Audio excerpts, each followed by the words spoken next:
ಬೆಂಗಳೂರಿನಲ್ಲಿ ನಡೆದ ಸುದ್ದಿಗೋಷ್ಠಿಯಲ್ಲಿ ಹುಣಸೂರು ತಾಲೂಕಿನ ಕಲ್ಲಹಳ್ಳಿಯಲ್ಲಿರುವ ದೇವರಾಜ ಅರಸು ಅವರ ಸರಳ ನಿವಾಸವನ್ನು ಸರ್ಕಾರ ಸಂರಕ್ಷಿಸಿ ಅಭಿವೃದ್ಧಿಪಡಿಸಬೇಕು ಎಂದು ಕೆಪಿಸಿಸಿ ಉಪಾಧ್ಯಕ್ಷ ಹಾಗೂ ಮಾಜಿ ಸಂಸದ ವಿಎಸ್ ಉಗ್ರಪ್ಪ ಒತ್ತಾಯಿಸಿದ್ದಾರೆ. ರಾಜ್ಯದ ಮುಖ್ಯಮಂತ್ರಿಯಾಗಿ ಉನ್ನತ ಹುದ್ದೆಯಲ್ಲಿದ್ದರೂ ದೇವರಾಜ ಅರಸು ಅವರು ತಮ್ಮ ಹುಟ್ಟೂರಿನ ನಿವಾಸದಲ್ಲಿ ಅತ್ಯಂತ ಸರಳ ಜೀವನ ನಡೆಸುತ್ತಿದ್ದರು ಎಂದು ಸ್ಮರಿಸಿದರು. ನಾಡ ಹೆಂಚಿನ ಮೇಲ್ಛಾವಣಿ, ಸಣ್ಣ ಅಡುಗೆ ಮನೆ ಹಾಗೂ ಹಜಾರ ಹೊಂದಿರುವ ಈ ಮನೆ ಅರಸು ಅವರ ಸರಳತೆ, ಜನಪರ ಕಾಳಜಿ ಮತ್ತು ಮೌಲ್ಯಾಧಾರಿತ ಬದುಕಿಗೆ ಸಾಕ್ಷಿಯಾಗಿದೆ ಎಂದು ತಿಳಿಸಿದರು.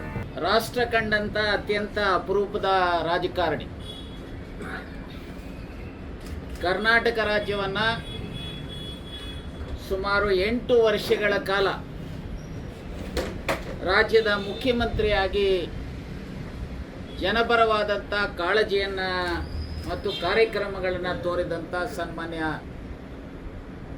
ದಿವಂಗತ ದೇವರಾಜ ಅರಸರವರು 20/8/1915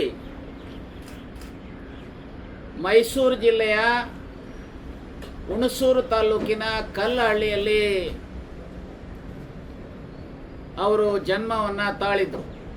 ದೇವರಾಜ ಅರಸು ಅವರ ಸಾಮಾಜಿಕ ನ್ಯಾಯದ ಚಿಂತನೆ ಹಾಗೂ ಜನಪರ ಆಡಳಿತದ ಪರಂಪರೆಯನ್ನು ಮುಂದಿನ ಪೀಳಿಗೆಗೆ ಪರಿಚಯಿಸುವ ಅಗತ್ಯವಿದೆ. ಹೀಗಾಗಿ ನಿವಾಸವನ್ನು ಕೇವಲ ಸ್ಮಾರಕವನ್ನಾಗಿ ಉಳಿಸುವುದಷ್ಟೇ ಅಲ್ಲದೆ ಅಧ್ಯಯನ ಕೇಂದ್ರವನ್ನಾಗಿ ಅಭಿವೃದ್ಧಿಪಡಿಸಬೇಕು ಎಂದು ಉಗ್ರಪ್ಪ ಆಗ್ರಹಿಸಿದರು. ವಿದ್ಯಾರ್ಥಿಗಳು, ಸಂಶೋಧಕರು ಹಾಗೂ ಸಾರ್ವಜನಿಕರು ಅರಸು ಅವರ ಜೀವನ, ಅವರ ಆಡಳಿತ ಮತ್ತು ಸಾಮಾಜಿಕ ಪರಿವರ್ತನೆಯ ಕುರಿತು ತಿಳಿದುಕೊಳ್ಳಲು ಇಲ್ಲಿ ಅವಕಾಶ ಕಲ್ಪಿಸಬೇಕು ಎಂಬುದು ಅವರ ಒತ್ತಾಯವಾಗಿತ್ತು. ಇನ್ನು ದೇವರಾಜ ಅರಸು ಅವರ ಸಾಮಾಜಿಕ ನ್ಯಾಯದ ಬದ್ಧತೆಯನ್ನು ಸ್ಮರಿಸಿದ ಉಗ್ರಪ್ಪ, ತಮ್ಮ ಹುಟ್ಟೂರಿನ 100 ಎಕರೆ ಕುಟುಂಬದ ಭೂಮಿಯನ್ನು ಬಡ ಗೇಣಿದಾರರಿಗೆ ಬಿಟ್ಟುಕೊಡುವ ಮೂಲಕ ಅರಸು ಅವರು ಸಾಮಾಜಿಕ ನ್ಯಾಯಕ್ಕೆ ಹೊಸ ಅರ್ಥ ನೀಡಿದ್ದರು ಎಂದರು.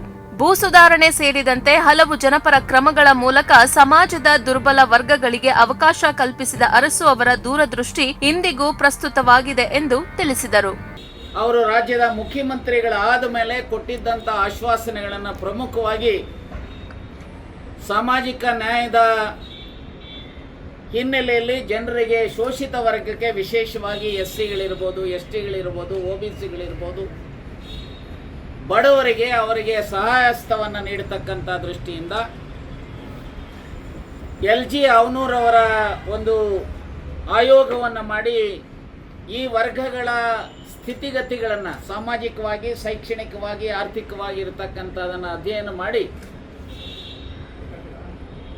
ವರದಿಯನ್ನು ಪಡೆದು ಈ ವರ್ಗಗಳನ್ನು ಉತ್ತಮ ಸ್ಥಿತಿಗೆ ಕೊಂಡೊಯ್ಯತಕ್ಕಂಥ ಪ್ರಯತ್ನವನ್ನು ಮಾಡಿದಂಥ ಹಿನ್ನೆಲೆಯಲ್ಲಿ ಅವರು ಒಂದು ಕಡೆ ಅವನೂರವರದನ್ನು ಜಾರಿಗೆ ತರತಕ್ಕಂಥದ್ದು, ಮತ್ತೊಂದು ಕಡೆ ನವೆಂಬರ್ 1, 1972 ಅವರು ಕೊಟ್ಟಿರತಕ್ಕಂಥ ಆಶ್ವಾಸನೆಗಳ ಹಿನ್ನೆಲೆಯಲ್ಲಿ ಆಗಿನ ಮೈಸೂರು ರಾಜ್ಯವನ್ನು ಕರ್ನಾಟಕ ರಾಜ್ಯ ಅಂಥೇಳಿ ಘೋಷಣೆ ಮಾಡಿ ಜಾರಿಗೆ ತಂದಿರತಕ್ಕಂಥದ್ದಿರ್ಬೋದು.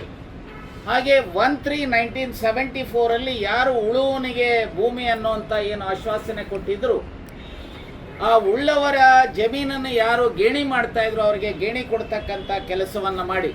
ಇದೇ ವೇಳೆ ಮಾಜಿ ರಾಜ್ಯಸಭಾ ಸದಸ್ಯ ಎಲ್ ಹನುಮಂತಯ್ಯ ಅವರು ದೇವರಾಜು ಅರಸು ಅವರಿಗೆ ಭಾರತ ರತ್ನ ನೀಡಬೇಕು ಎಂದು ಆಗ್ರಹಿಸಿದರು. ಈ ಕುರಿತು ರಾಜ್ಯ ಸರ್ಕಾರ ಕೇಂದ್ರ ಸರ್ಕಾರಕ್ಕೆ ಶಿಫಾರಸು ಮಾಡಬೇಕು ಎಂದು ಒತ್ತಾಯಿಸಿದರು. ಒಟ್ಟಿನಲ್ಲಿ ಸರಳ ಜೀವನ, ಸಾಮಾಜಿಕ ನ್ಯಾಯ ಮತ್ತು ಜನಪರ ಆಡಳಿತದ ಪ್ರತೀಕವಾಗಿರುವ ದೇವರಾಜ ಅರಸು ಅವರ ಕಲ್ಲಹಳ್ಳಿ ನಿವಾಸಕ್ಕೆ ಐತಿಹಾಸಿಕ ಸ್ಮಾರಕದ ಸ್ಥಾನಮಾನ ನೀಡುವಂತೆ ಸರ್ಕಾರದ ಮೇಲೆ ಒತ್ತಡ ಹೆಚ್ಚಾಗಿದೆ.